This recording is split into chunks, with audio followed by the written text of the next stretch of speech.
Mtazamaji wangu, ushawahi pata watu ambao waliishi katika maisha ya kitajiri, walikuwa na mali nyingi na walikuwa na heshima kubwa katika jamii.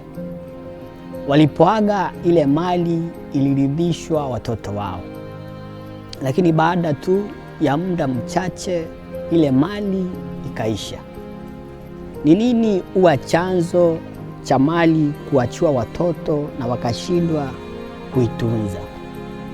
Leo hii mtumishi wa Mungu anatufundisha mafundisho kuhusu kitu kinachoitwa nyota. Nyota ambayo ni roho. Kwa hivyo nakuomba andamana na mimi katika mafundisho haya ili uweze kuelewa umuhimu wa nyota.